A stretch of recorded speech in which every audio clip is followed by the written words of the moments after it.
আজ আমাদের সঙ্গে আছেন প্রযুক্তি বিশ্লেষক ও আইটি উদ্যোক্তা মীর মনোয়ার ইকবাল। মীর মনোয়ার ইকবাল, আপনার কাছে একটু আসতে চাই, মানে প্রযুক্তি নিয়ে আপনি কয়েক দশক ধরে আসলে কাজ করছেন প্রত্যক্ষ এবং পরোক্ষভাবে, এবং এই জিনিসগুলো নিয়ে নানামুখী ষড়যন্ত্রগুলো হয় অপতথ্য ছড়ানোর ক্ষেত্রে, সেটাও আপনি জানেন। মুশকিল হচ্ছে আমাদের দেশের প্রান্তিক অঞ্চলের মানুষগুলোর হাতেও যেহেতু স্মার্টফোন আছে, এবং তারা হয়তো সেটাকে ফ্যাক্ট চেক না করে তাৎক্ষণিকভাবে হয়তো বিভ্রান্ত হয়ে যাচ্ছেন। মানে ঝুঁকিটা কি দেখেন সামনে নির্বাচন, এটা মাথায় রেখে বলবেন।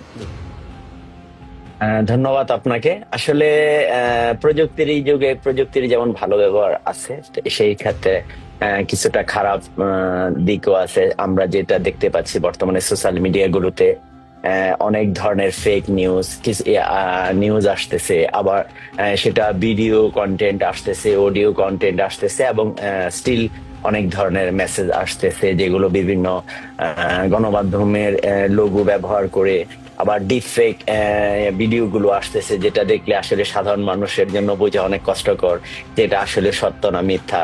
এটা আসলে সারা বিশ্বব্যাপী হয়ে আসতেছে। লাস্ট আমরা ইউএস ইলেকশনও এটার জন্য আমরা দেখতে পাচ্ছিলাম যে অনেক ধরনের ডিপ ফেক ভিডিও ছড়িয়ে যাচ্ছে ইউএস এর নির্বাচনকে কেন্দ্র করে। ইউএস গভর্নমেন্ট অলসো ক্লেম করছে বিভিন্ন দেশকে যে তারা বিভিন্ন ধরনের আপনার নিউজ ছড়াচ্ছে যেগুলো আসলে সত্য না। আমাদের দেশেও সামনে নির্বাচন আসতেছে, এবং সেই নির্বাচনকে কেন্দ্র করে এই ধরনের কিছু হবে, এবং সেটার কিছুটা ইম্প্যাক্ট আমরা দেখতে পাচ্ছি। আমার মনে হয় এখন প্রযুক্তির যুগে মানুষ, যেহেতু গ্রামের মানুষজন সবাই টেকনোলজির কিছুটা অংশ, তারাও সুবিধাভোগী এবং সোশ্যাল মিডিয়াতে তারা কানেক্টেড, তারা দেখে দেখে অনেক কিছু অনুধাবন করতেছে।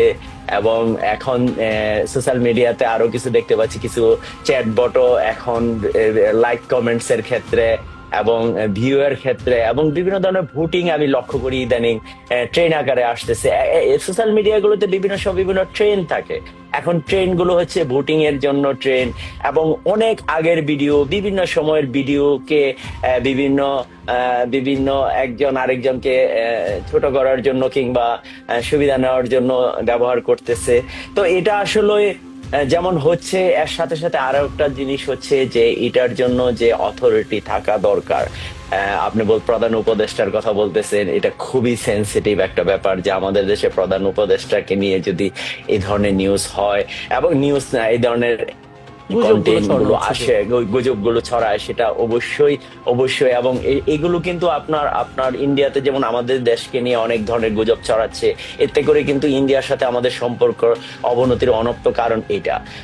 আমাদের দেশের প্রধান উপদেশকে কেন্দ্র করে যদি এই ধরনের গুজব বিভিন্ন দেশকে কেন্দ্র করে করা হয়, সেটাও কিন্তু আমাদের মাথায় রাখতে হবে। আমাদের দেশে যে প্রচলিত, আমাদের দেশে যে সোশ্যাল মিডিয়াতে বিভিন্ন গণমাধ্যমের আপনার ভেরিফাইড ওয়েব পেজ আছে, প্লাস হচ্ছে আমাদের প্রিন্ট মিডিয়ার যে ভেরিফাইড ওয়েব পেজ গুলো আছে কিংবা পেজ গুলো আছে সোশ্যাল মিডিয়াতে, এবং ইনস্টাগ্রামে আছে কিংবা ইউটিউবে আছে, যে যে জায়গাগুলোতে আছে, এর বাইরেই কিন্তু এই গুজব গুলো ছড়ানো হচ্ছে। তো আমি ইদানিং লক্ষ্য করতেছি এবং ভেরিফাইড কিছু পেজ থেকে ইদানিং গুজব আমার চোখে পড়েছে, এবং আমরা দেখতে পাচ্ছি যে ধারাবাহিকভাবে কিছু সিলেক্টেড পেজ থেকেও কিন্তু আমরা বারবারই গুজব ছড়াতে দেখি।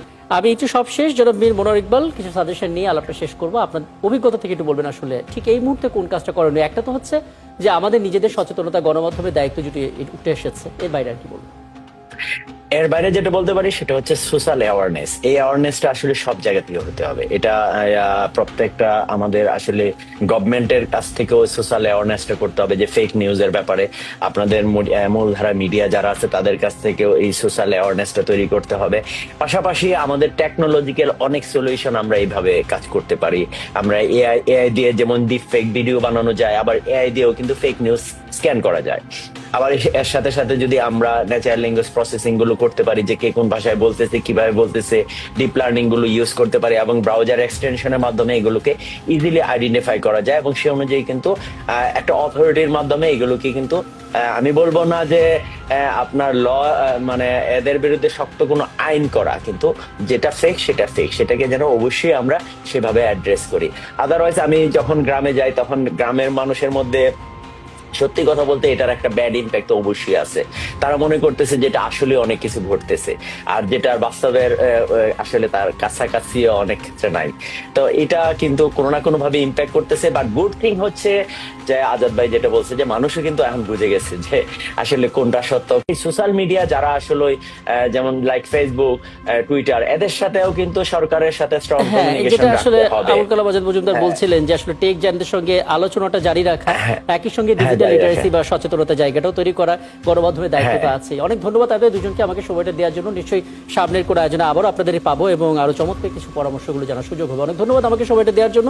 আমাদের সঙ্গে ছিলেন এতক্ষণ আমার দুজন অতিথি, ছিলেন প্রধান উপদেষ্টা উপপ্রেস সচিব জনাব আবুল কালাম আজাদ মজুমদার এবং ছিলেন প্রযুক্তি বিশ্লেষক ও আইটি উদ্যোক্তা মীর মনোয়ার ইকবাল। এবং দর্শক, আপনারা আছেন ফ্যাক্ট চেক নিয়ে একাত্তরের নিয়মিত আয়োজন ফেক নিউজ স্ক্যানারে। প্রতিদিন আমরা রিউমার দূর করতে হাজির হচ্ছি ঠিক একই সময় একইভাবে, এবং আপনারাও যুক্ত হতে পারেন।